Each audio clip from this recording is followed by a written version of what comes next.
In the beginning, nothing existed, only darkness and silence. There were only the creators, the heart of sky and the heart of earth. Suddenly came dawn, and there was clarity. Land appeared with its mountains and trees. Right away, the animals were created, all types of animals. And it was said they had to worship the gods, but they were not capable of speech. Thus were the first humans created, and they were made of mud. But these people were not well. They had no feelings and no understanding, and did not praise the gods. They had no strength and were unable to move. So the gods destroyed these people by means of a great storm.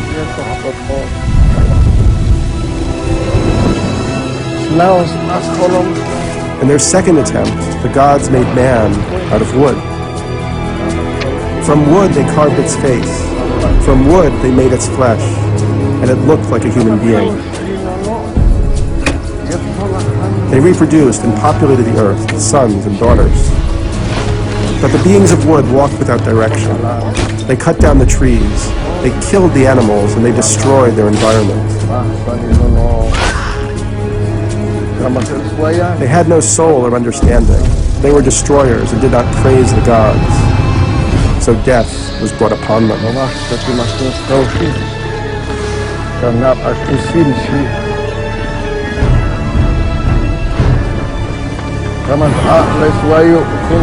It rained all day and all night, and they were exterminated by a great flood.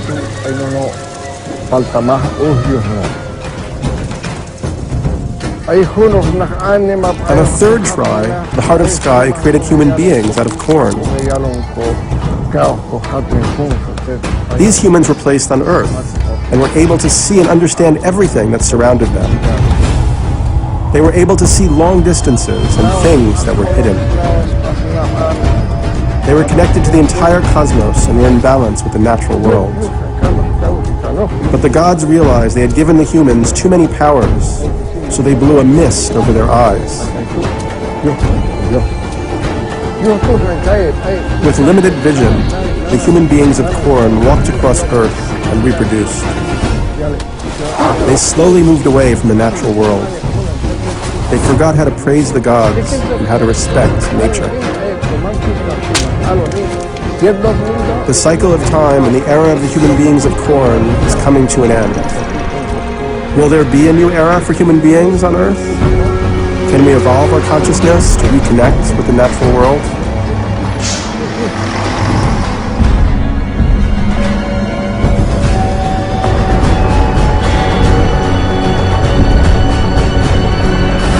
Economic downturns and Blackwater Museum also feels to help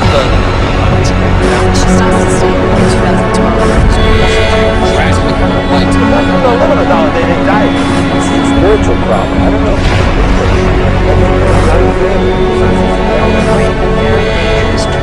How things get better.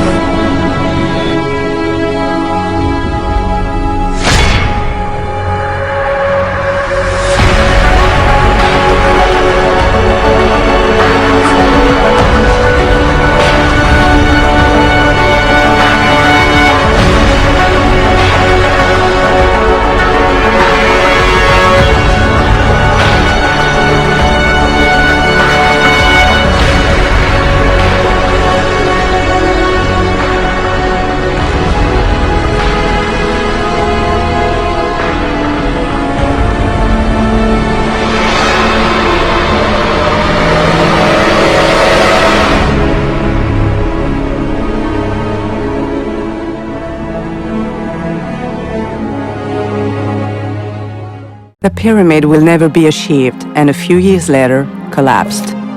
As long as we stick to a theoretical debate, we'll come up with every option under the sun. It all depends on our will to open up to a different technology. It's up to the way we look.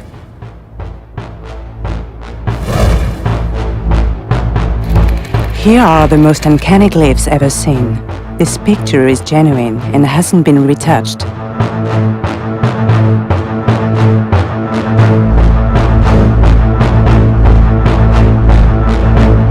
how to explain those glyphs. Isn't that an obvious proof of technology?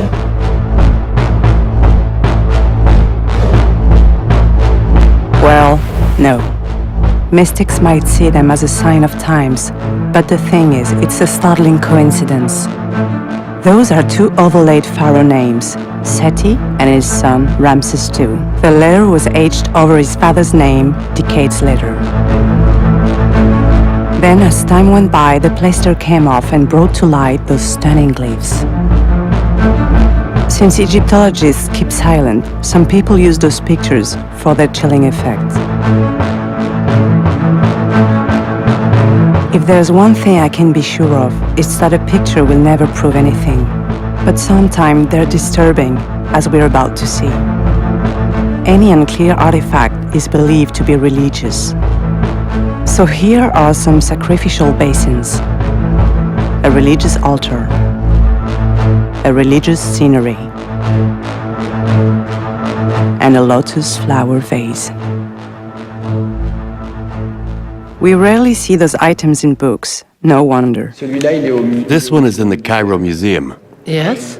It's a lotus flower vase. No, I don't remember. It bothers because we can't really explain them. Frankly, although I have nothing else to suggest, I can't think of this as a vase, and the spot where the flower is supposed to lay is pierced. Matching hundreds of experts, here's Alan Andrews' take, a scientist turned leading-edge engineer over 40 years ago. They might think of something as a sculpture or a religious totem, whereas an engineer or scientist would recognize it as a piece of a machine. I just beg the archaeologists, please let engineers, let scientists come in and help you analyze what the function of these devices are. I then turned to the numerous engineers who were questioning the tools used and the methods. During this new quest, I met Christopher Dunn, an expert engineer in the manufacturing of high-precision machines for military aviation, and his stunning study of Luxor's giant statues in Egypt. Puzzling over the 45-feet-tall granite statues, he came up with a technician's point of view. The Ramses statues at Luxor are incredible in their design, they're incredible in their execution.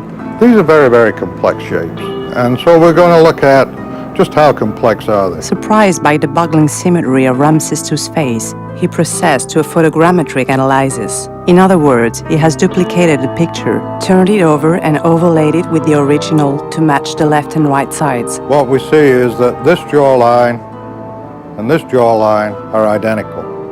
In fact, that is unbelievable. To create the condition where one side matches the other, they had to have had some system of measure to be able to make sure that they were cutting the material properly and they were achieving the geometry that they desired. This is not the result of somebody going at a piece of granite with a chisel and chiseling a face out and saying, okay, that looks like a human face. This kind of condition does not happen by accident. As we see, you can describe a circle that actually conforms to the outline of the face. But now you've got to remember that that circle is in 2D, but the jawline is coming forward in 3D. So it's very complex geometry. And the same on the other side. And now we'll start to look at the other features of the face. The eyebrows, lower eyelid, upper eyelids, the lips, and an approximate curve to the mouth. Same thing for the side. We can use circles again to describe those features. And all the circles that are used here are the same diameter. And it's not the only statue to feature that symmetry. Other heads also have the same geometric scheme. The tool issue is significant, of course, but there might be an even more important question. What was guiding the tool? Because the human hand is not that precise. So it had to have assistance. And today we have mechanical assistance to guide tools to cut complex shapes and contours. What I present in telling you about the precision of the objects is just to present the facts as an engineer, what I have measured. In terms of who did it, why they did it, and when it was done, other specialists need to answer those questions. One of the confusions that gets into people's minds when they visit Egypt, when they discover and look carefully at the relief, the sculptures, the hieroglyphs, translates into a very fresh remark. They didn't have our machines, but we know the instruments. Those were abrasive tools working slowly but surely. The more the material was hard to work, like granite, for example, the more the stone chiseler, the carver, the sculptor was taking care of his craft. This was part of the relationship between the realm of man and the realm of the gods. Time could explain the neat polish of a statue, but not a symmetry accurate down to 1/100th of an inch, impossible to be measured with the alleged tools. 45-feet tall granite statues, thoroughly symmetric.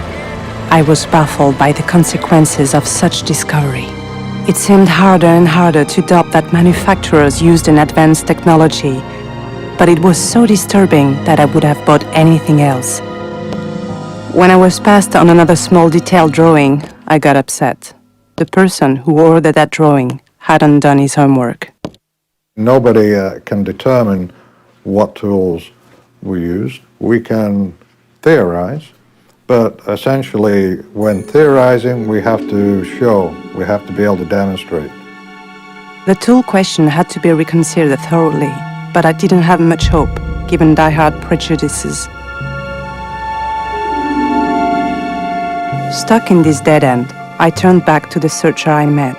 He showed me this amazing picture. I was stunned to see that so far away from Egypt, the same stone setting applied. If I were an archaeologist, I would have advised him to take some time off because no ties between those locations were possible. But I'm not, and I will certainly be reminded of it. A bit later, I left for a small island, hardly visible on the map, but nonetheless very famous. Easter Island. Easter Island is the most isolated spot in the world. It is 2,300 miles away from Chile and 2,500 miles from Tahiti. This triangular island with a 12-mile base isn't the bare stone that I expected. The climate is tropical and it's very green, with wide sand beaches, herds of wild horses, and 3 huge craters, 2 of whom are filled with water, which reveals an intense volcanic activity million years ago. The moai, name given to these statues, were from that volcanic rock. Here's a digest of the usual version. The Pasquans were descendants of a group of Polynesians who, after a 2,500 miles pirogue trip, settled in an island they named Rapa Nui, the world's belly button. Here again, we're only left with maybes because science can't date a rock's carving, except in some rare cases. I can date it geologically. I get some granite, I put it in a geological context, and from there, I'll say it took as many millions or even billions of years to get this granite. And my job as a geologist ends there. Something I didn't know. We can only date the edge of a rock, but not when it's been carved. According to archaeologists, this is the oldest wall in the island. Actually, a pedestal over which the statues were set. Apparently, here too, the most ancient constructions are the most massive with the best fitting.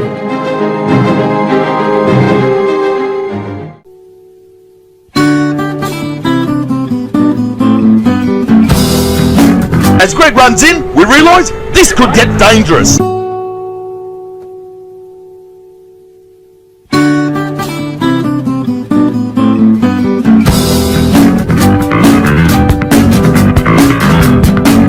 Maybe we're gonna see some stars out today. Ek moet dit rekord want ek moet dit vir die baie se van die volk te plekke sê. Ja, so.